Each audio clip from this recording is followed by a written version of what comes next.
In today's globalized world, studying abroad has become an important bridge for international exchange. However, what is little known is that a silent war is brewing within this process.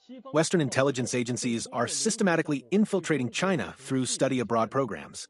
The revelations by German scholar Dr. Pattberg and the recent espionage cases disclosed by China's Ministry of State Security reveal the brutal reality of this covert war.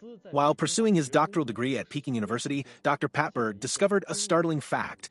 Western students wishing to conduct academic research in China must go through special programs controlled by intelligence agencies such as MI6. These programs are ostensibly academic exchanges. In reality, they are springboards for intelligence gathering.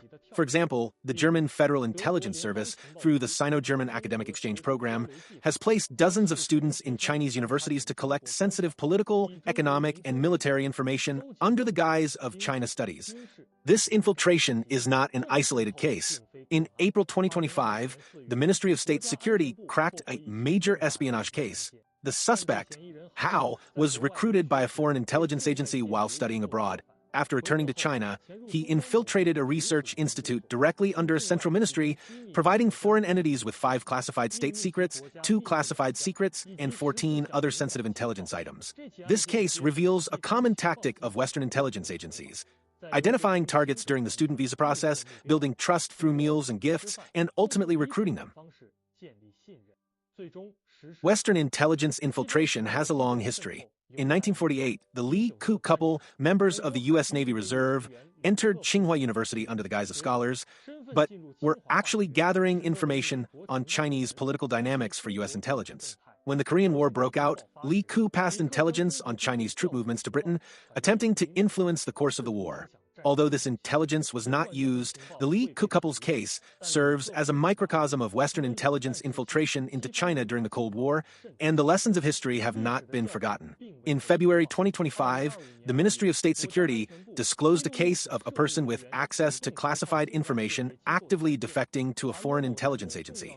Han, while working in a key classified unit, used his position to steal a large number of confidential documents and traded them with foreign intelligence agencies online. The rapid resolution of this case highlights the efficiency of China's counterespionage system.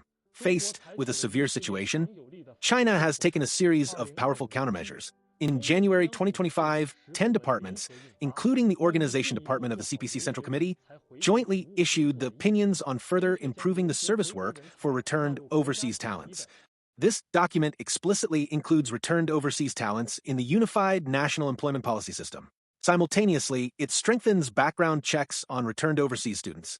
The Ministry of Education's Overseas Study Service Center also launched comparative studies of Chinese and foreign disciplines to prevent foreign forces from using academic cooperation for infiltration. At the international level, China has established intelligence cooperation mechanisms with countries such as Russia and Iran to jointly resist Western infiltration.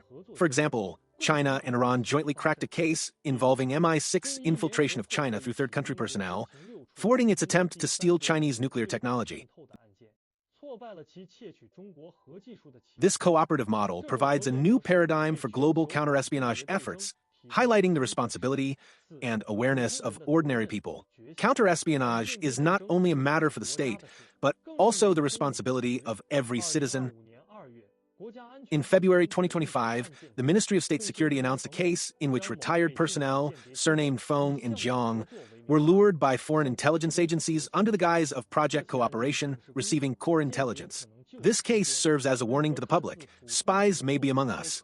Any seemingly ordinary cooperation may conceal a trap. The awakening of ordinary people is also changing the course of the war.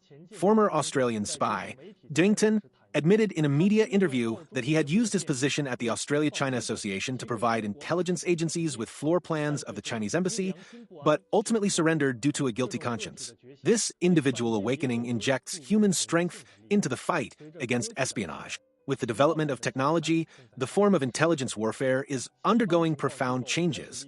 Western intelligence agencies are beginning to use technologies such as artificial intelligence and big data to conduct precise infiltration of China. For example, the CIA's quantum system can identify potential subversion targets by analyzing social media data. Faced with this challenge, China must accelerate the construction of a three-dimensional defense system combining technology and institutions. In this war without gunfire, China's response strategy demonstrates both the wisdom of a major power and its firm determination to safeguard national security. From the historical Li Ku and his wife to the current Hao Mao and Han Mumu, the infiltration by Western intelligence agencies has never ceased, but China's countermeasures are constantly escalating. Only through international cooperation, technological innovation, and the participation of the entire population can the bottom line of national security be safeguarded and the final victory in this covert war achieved. This is not only about China's sovereignty and development, but also about the fairness and justice of the global order.